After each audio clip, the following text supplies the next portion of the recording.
Part 8 3rd October. Dear Daddy-Long-Legs, back at college and a senior, also editor of the Monthly. Doesn't seem possible, does it, that so sophisticated a person just 4 years ago was an inmate of the John Grier Home? We do arrive fast in America. What do you think of this? A note from Master Jervie directed to Lock Willow and forwarded here. He's sorry, but he finds that he can't get up there this autumn. He's accepted an invitation to go yachting with some friends. Hopes I've had a nice summer and I'm enjoying the country. And he knew all the time that I was with the McBrides, for Julia told him so. You men ought to leave intrigue to women. You haven't a light enough touch. Julia has a trunk full of the most ravishing new clothes, an evening gown of rainbow Liberty crepe that would be fitting raiment for the angels in paradise. And I thought that my own clothes this year were unprecedentedly, is there such a word? Beautiful. I copied Mrs. Patterson's wardrobe with the aid of a cheap dressmaker, and though the gowns didn't turn out quite the twins of the originals, I was entirely happy until Julia unpacked. But now I live to see Paris. Dear Daddy, aren't you glad you're not a girl? I suppose you think that the fuss we make over clothes is too absolutely silly? It is, no doubt about it, but it's entirely your fault. Did you ever hear about the learned Herr Professor, who regarded unnecessary adornment with contempt and favored sensible, utilitarian clothes for women? His wife, who was an obliging creature, adopted dress reform. And what do you think he did? He eloped with a chorus girl. Yours ever, Judy. P.S. The chambermaid in our corridor wears blue-checked gingham aprons. I'm going to get her some brown ones instead and sink the blue ones in the bottom of the lake. I have a reminiscent chill every time I look at them. 17th November. Dear Daddy-Long-Legs, such a blight has fallen over my literary career. I don't know whether to tell you or not, but I would like some sympathy. Silent sympathy, please. Don't reopen the wound by referring to it in your next letter. I've been writing a book, all last winter in the evenings, and all the summer when I wasn't teaching Latin to my two stupid children. I just finished it before college opened and sent it to a publisher. He kept it 2 months, and I was certain he was going to take it. But yesterday morning an express parcel came, 30 cents due, and there it was, back again, with a letter from the publisher. A very nice, fatherly letter, but frank. He said he saw from the address that I was still at college, and if I would accept some advice, he would suggest that I put all of my energy into my lessons and wait until I graduated before beginning to write. He enclosed his reader's opinion. Here it is. Plot highly improbable, characterization exaggerated, conversation unnatural, a good deal of humor, but not always in the best of taste. Tell her to keep on trying, and in time she may produce a real book. Not on the whole flattering, is it, Daddy? And I thought I was making a notable addition to American literature. I did, truly. I was planning to surprise you by writing a great novel before I graduated. I collected the material for it while I was at Julia's last Christmas, but I dare say the editor is right. Probably 2 weeks was not enough in which to observe the manners and customs of a great city.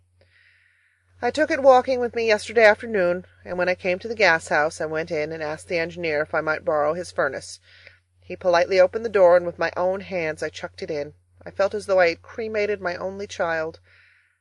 I went to bed last night utterly dejected. I thought I was never going to amount to anything, and that you had thrown away your money for nothing. But what do you think? I woke up this morning with a beautiful new plot in my head, and I've been going about all day planning my characters, just as happy as I could be. No one can ever accuse me of being a pessimist. If I had a husband and 12 children swallowed by an earthquake one day, I'd bob up smilingly the next morning and commence to look for another set. Affectionately, Judy. 14th December. Dear Daddy-Long-Legs, I dreamed the funniest dream last night. I thought I went into a bookstore, and the clerk brought me a new book named The Life and Letters of Judy Abbott. I could see it perfectly plainly. Red cloth binding with a picture of the John Grier Home on the cover, and my portrait for a frontispiece with "Very truly yours, Judy Abbott," written below. But just as I was turning to the end to read the inscription on my tombstone, I woke up. It was very annoying. I almost found out whom I'm going to marry and when I'm going to die. Don't you think it would be interesting if you really could read the story of your life, written perfectly truthfully by an omniscient author? And suppose you could only read it on this condition, that you would never forget it, but would have to go through life knowing ahead of time exactly how everything you did would turn out, and foreseeing to the exact hour the time when you would die. How many people do you suppose would have the courage to read it then? Or how many could suppress their curiosity sufficiently to escape from reading it, even at the price of having to live without hope and without surprises? Life is monotonous enough at best. You have to eat and sleep about so often. But imagine how deadly monotonous it would be if nothing unexpected could happen between meals. Mercy! Daddy, there's a blot, but I'm on the third page and I can't begin a new sheet. I'm going on with biology again this year. Very interesting subject. We're studying the alimentary system at present. You should see how sweet a cross-section of the duodenum of a cat is under the microscope. Also, we've arrived at philosophy. Interesting, but evanescent. I prefer biology, where you can pin the subject under discussion to a board. There's another, and another. This pen is weeping copiously. Please excuse its tears. Do you believe in free will? I do, unreservedly. I don't agree at all with the philosophers who think that every action is the absolute, inevitable, and automatic resultant of an aggregation of remote causes. That's the most immoral doctrine I ever heard. Nobody would be to blame for anything. If a man believed in fatalism, he would naturally just sit down and say, "The Lord's will be done," and continue to sit until he fell over dead. I believe absolutely in my own free will and my own power to accomplish, and that is the belief that moves mountains. You watch me become a great author. I have 4 chapters of my new book finished and 5 more drafted. This is a very abstruse letter. Does your head ache, Daddy? I think we'll stop now and make some fudge. I'm sorry I can't send you a piece. It will be unusually good, for we are going to make it with real cream and 3 butterballs. Yours affectionately, Judy. P.S. We're having fancy dancing in gymnasium class. You can see by the accompanying picture how much we look like a real ballet. The one at the end, accomplishing a graceful pirouette, is me. I. 26th December. My dear, dear Daddy, haven't you any sense? Don't you know that you mustn't give one girl 17 Christmas presents? I'm a socialist, please remember. Do you wish to turn me into a plutocrat? Think how embarrassing it would be if we should ever quarrel. I should have to engage a moving van to return your gifts. I'm sorry that the necktie I sent was so wobbly. I knit it with my own hands, as you doubtless discovered from internal evidence. You will have to wear it on cold days and keep your coat buttoned up tight. Thank you, Daddy, 1,000 times. I think you're the sweetest man that ever lived, and the foolishest. Judy. Here's a 4-leaf clover from Camp McBride to bring you good luck in the new year. 9th January. Do you wish to do something, Daddy, that will ensure your eternal salvation? There's a family here who are in awfully desperate straits. A mother and father and 4 visible children. The 2 older boys have disappeared into the world to make their fortune and have not sent any of it back. The father worked in a glass factory and got consumption, it's awfully unhealthy work, and has now been sent away to a hospital. That took all their savings, and the support of the family falls upon the oldest daughter, who is 24. She dressmakes for $1.50 a day, when she can get it, and embroiders centerpieces in the evening. The mother isn't very strong, and is extremely ineffectual and pious. She sits with her hands folded, a picture of patient resignation, while the daughter kills herself with overwork and responsibility and worry. She doesn't see how they are going to get through the rest of the winter, and I don't either. $100 would buy some coal and some shoes for 3 children so that they could go to school, and give a little margin so that she needn't worry herself to death when a few days pass and she doesn't get work. You are the richest man I know. Don't you suppose you could spare $100? That girl deserves help a lot more than I ever did. I wouldn't ask it except for the girl. I don't care much what happens to the mother. She is such a jellyfish. The way people are forever rolling their eyes to heaven and saying, "Perhaps it's all for the best," when they are perfectly dead sure it's not, makes me enraged. Humility or resignation, or whatever you choose to call it, is simply impotent inertia. I am for a more militant religion. We are getting the most dreadful lessons in philosophy, all of Schopenhauer for tomorrow. The professor doesn't seem to realize that we are taking any other subject. He's a queer old duck. He goes about with his head in the clouds and blinks dazedly when occasionally he strikes solid earth. He tries to lighten his lectures with an occasional witticism, and we do our best to smile, but I assure you his jokes are no laughing matter. He spends his entire time between classes in trying to figure out whether matter really exists or whether he only thinks it exists. I'm sure my sewing girl hasn't any doubt but that it exists. Where do you think my new novel is? In the wastebasket. I can see myself that it's no good on earth, and when a loving author realizes that, what would be the judgment of a critical public? Later. I address you, Daddy, from a bed of pain. For 2 days I've been laid up with swollen tonsils. I can just swallow hot milk, and that's all. What were your parents thinking of not to have those tonsils out when you were a baby? The doctor wished to know.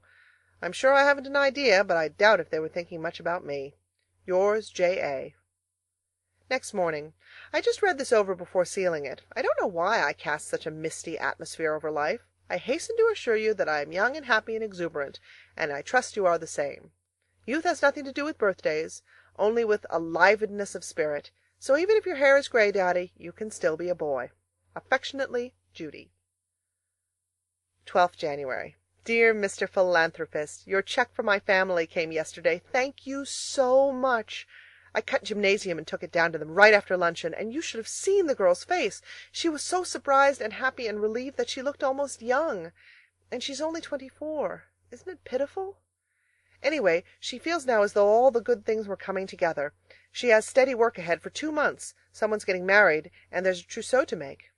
Thank the good Lord, cried the mother, when she grasped the fact that the small piece of paper was $100.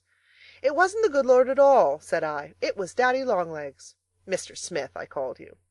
But it was the good Lord who put it in his mind, said she. Not at all. I put it in his mind myself, said I. But anyway, Daddy, I trust the good Lord will reward you suitably. You deserve 10,000 years out of purgatory. Yours most gratefully, Judy Abbott. 15th February. May it please your most excellent Majesty, this morning I did eat my breakfast upon a cold turkey pie and a goose, and I did send for a cup of tea, a China drink, of which I had never drank before. Don't be nervous, Daddy, I haven't lost my mind. I'm merely quoting Samuel Pepys. We're reading him in connection with English history, original sources. Sally and Julia and I converse now in the language of 1660. Listen to this. I went to Charing Cross to see Major Harrison hanged, drawn, and quartered, he looking as cheerful as any man could do in that condition. And this, dined with my lady, who is in handsome mourning for her brother, who died yesterday of spotted fever. Seems a little early to commence entertaining, doesn't it? A friend of Pepys devised a very cunning manner whereby the king might pay his debts out of the sale to poor people of old decayed provisions. What do you, a reformer, think of that? I don't believe we're so bad today as the newspapers make out. Samuel was as excited about his clothes as any girl. He spent 5 times as much on dress as his wife. That appears to have been the golden age of husbands. Isn't this a touching entry? You see he really was honest. Today came home my fine camlet cloak with gold buttons, which cost me much money, and I pray God to make me able to pay for it. Excuse me for being so full of Pepys. I'm writing a special topic on him. What do you think, Daddy? The Self-Government Association has abolished the 10 o'clock rule. We can keep our lights all night if we choose, the only requirement being that we do not disturb others. We're not supposed to entertain on a large scale. The result is a beautiful commentary on human nature. Now that we may stay up as long as we choose, we no longer choose. Our heads begin to drop at 9 o'clock, and by 9:30 the pen drops from our nerveless grasp. It's 9:30 now. Good night. Sunday. Just back from church, preacher from Georgia. We must take care, he says, not to develop our intellects at the expense of our emotional natures. But methought it was a poor dry sermon. Pepys again. It doesn't matter what part of the United States or Canada they come from, or what denomination they are, we always get the same sermon. Why on earth don't they go to men's colleges and urge the students not to allow their manly natures to be crushed out by too much mental application? It's a beautiful day, frozen and icy and clear. As soon as dinner is over, Sally and Julia and Marty Keene and Eleanor Pratt, friends of mine but you don't know them, and I are going to put on short skirts and walk cross country to Crystal Spring Farm and have a fried chicken and waffle supper, and then have Mr. Crystal Spring drive us home in his buckboard. We are supposed to be inside the campus at 7, but we are going to stretch a point tonight and make it 8. Farewell, kind sir. I have the honor of subscribing myself your most loyal, dutiful, faithful, and obedient servant, J. Abbott. March 5th. Dear Mr. Trustee, tomorrow is the first Wednesday in the month, a weary day for the John Grier Home. How relieved they'll be when 5 o'clock comes and you pat them on the head and take yourselves off. Did you, individually, ever pat me on the head, Daddy? I don't believe so. My memory seems to be concerned only with fat trustees. Give the home my love, please, my truly love. I have quite a feeling of tenderness for it as I look back through a haze of 4 years. When I first came to college I felt quite resentful because I'd been robbed of the normal kind of childhood that the other girls had had. But now I don't feel that way in the least. I regard it as a very unusual adventure. It gives me a sort of vantage point from which to stand aside and look at life. Emerging full grown, I get a perspective on the world that other people who have been brought up in the thick of things entirely lack. I know lots of girls, Julia for instance, who never know that they are happy. They are so accustomed to the feeling that their senses are deadened to it. But as for me, I am perfectly sure every moment of my life that I am happy. And I'm going to keep on being, no matter what unpleasant things turn up. I'm going to regard them, even toothaches, as interesting experiences, and be glad to know what they feel like. Whatever sky's above me, I've a heart for any fate. However, Daddy, don't take this new affection for the JGH too literally. If I have 5 children, like Rousseau, I shan't leave them on the steps of a foundling asylum in order to ensure their being brought up simply. Give my kindest regards to Mrs. Lippett. That, I think, is truthful. Love would be a little strong. And don't forget to tell her what a beautiful nature I've developed. Affectionately, Judy. Lock Willow, 4th April. Dear Daddy, do you observe the postmark? Sallie and I are embellishing Lock Willow with our presents during the Easter vacation. We decided that the best thing we could do with our 10 days was to come where it is quiet. Our nerves had got to the point where they wouldn't stand another meal in Ferguson. Dining in a room with 400 girls is an ordeal when you're tired. There's so much noise that you can't hear the girls across the table speak unless they make their hands into a megaphone and shout. That is the truth. We are tramping over the hills and reading and writing and having a nice restful time. We climbed to the top of Sky Hill this morning, where Master Jervie and I once cooked supper. It doesn't seem possible that it was nearly 2 years ago. I could still see the place where the smoke of our fire blackened the rock. It is funny how certain places get connected with certain people, and you never go back without thinking of them. I was quite lonely without him for 2 minutes.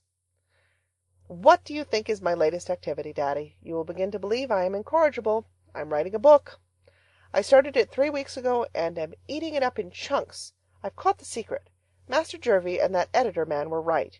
You are most convincing when you write about the things you know. And this time it is about something that I do know, exhaustively. Guess where it's laid? In the John Grier Home. And it's good, Daddy. I actually believe it is. Just about the tiny little things that happened every day. I'm a realist now. I've abandoned romanticism. I shall go back to it later, though, when my own adventurous future begins. This new book is going to get itself finished and published. You see if it doesn't. If you just want a thing hard enough and keep on trying, you do get it in the end. I've been trying for 4 years to get a letter from you, and I haven't given up hope yet. Goodbye, Daddy dear. I like to call you Daddy dear. It's so alliterative. Affectionately, Judy. P.S. I forgot to tell you the farm news, but it's very distressing. Skip this postscript if you don't want your sensibilities all wrought up. Poor old Grove is dead. He got so that he couldn't chew, and they had to shoot him. 9 chickens were killed by a weasel or a skunk or a rat last week. One of the cows is sick, and we had to have the veterinary surgeon out from Bonnyrigg 4 Corners. Amasai stayed up all night to give her linseed oil and whiskey, but we have an awful suspicion that the poor sick cow got nothing but linseed oil. Sentimental Tommy, the tortoise-shell cat, has disappeared. We are afraid he has been caught in a trap. There are a lot of troubles in the world. 17th May. Dear Daddy-Long-Legs, this is going to be extremely short because my shoulder aches at the sight of a pen. Lecture notes all day, immortal novel all evening, make too much writing. Commencement 3 weeks from next Wednesday. I think you might come and make my acquaintance. I shall hate you if you don't. Julia's inviting Master Jervie, he being her family, and Sally's inviting Jimmy McBee, he being her family. But who is there for me to invite? Just you and Lippett, and I don't want her. Please come. Yours with love and writer's cramp, Judy. End of Part 8 of Daddy-Long-Legs by Jean Webster.